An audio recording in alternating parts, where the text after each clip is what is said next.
long time ago, my grandfather, Harry John Score, fired up my imagination and instilled in me a deep love for history with countless stories of his past.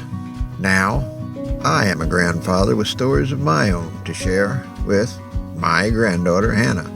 Oh, and now, with the help of the World Wide Web, I can share them with you. Simple little tales of life from years and years ago.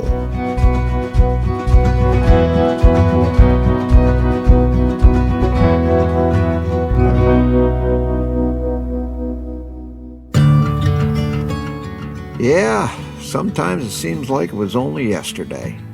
But lately, just like everything else I remember, it seems like a century ago. Well, at least half a century. That's how it is, thinking about the old neighborhood.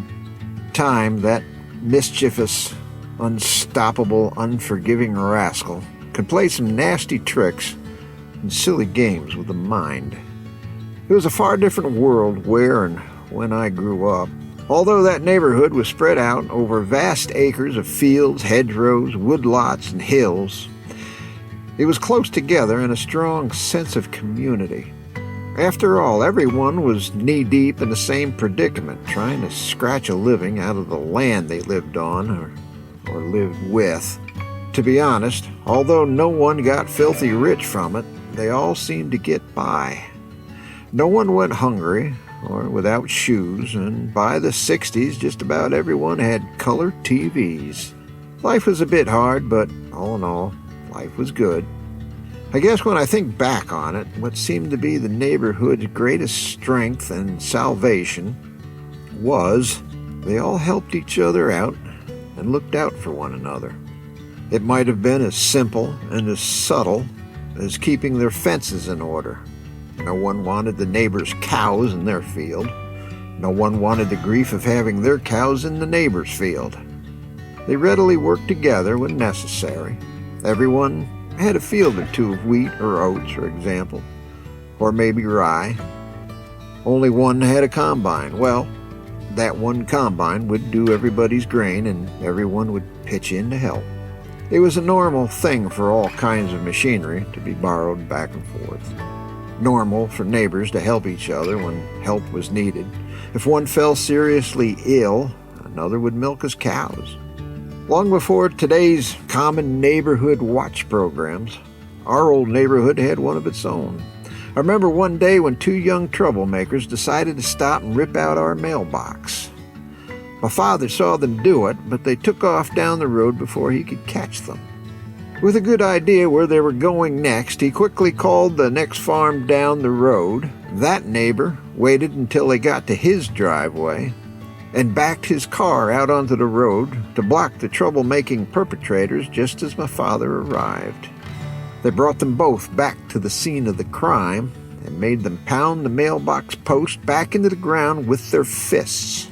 I remember my father saying the two, who happened to be brothers, and I won't mention their names, were so frightened they threw up. The police were never involved. The little incident was handled locally.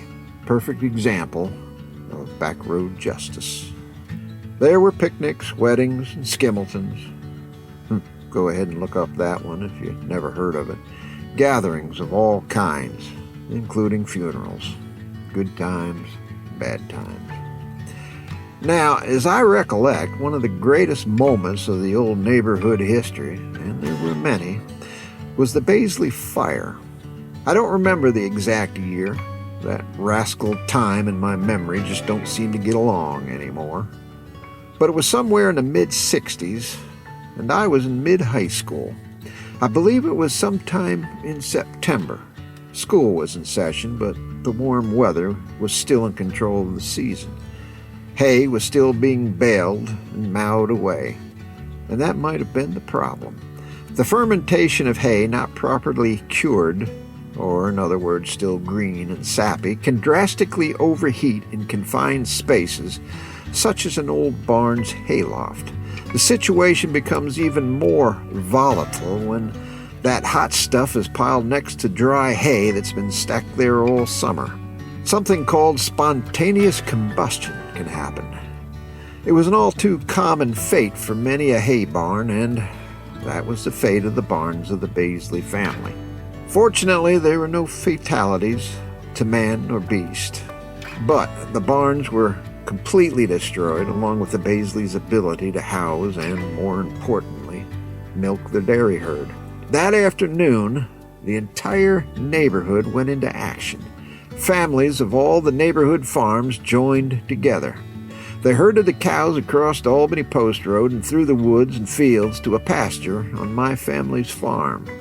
There, my father and brothers, along with several neighbors, worked double and triple shifts milking both our cows and the Baisley cows that evening throughout the next day. At the same time, George and Fred Pym, two brothers who had a business of selling and installing milking systems, set up one of their systems in a vacant barn on the other side of the village of Montgomery. At the end of the milking that next day, owners of every cattle truck in the area showed up to help transport the herd. It was an operation to rival the Berlin airlift. To be sure, the scale was far, far smaller, but the enthusiasm and purpose of mission were just as grand. Ironically, and sadly, that was pretty much the grand finale, the swan song, if you will, of the old neighborhood, as the last of the Baisley herd was being loaded onto the trucks. The older generation of the neighborhood stood in a circle in the middle of our barn, my grandfather among them. I stood there as well, looking on, as Harvey Andrews produced from his barn jacket a small bottle of whiskey. He proposed a toast to good health, good times, and good neighbors, and passed the bottle around. And, to a man, they all took a swig. No, I did not. A whole lot of details of that fire and all that happened on those 2 days are now lost to my memory. But that one moment of that toast has stayed crystal clear in my mind ever since. You see, of all those grand old men who stood together in that circle, a year later, only my grandfather survived. Farming went on with the next generation, but the golden years, the happy time of the family farm in that region was fading away. The cost of doing business on a family level was getting too high, the profits too low. Farming went on there, but in decline. To keep in business, many farm families moved to the South and Midwest, wherever the cost of living was less and open farmland more affordable. Only the larger dairies remained.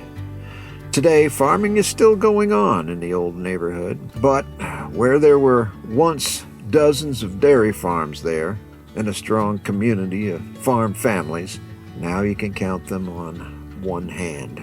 That community, now a distant memory. The greatest cash crop of so many of those long-ago green fields is now houses.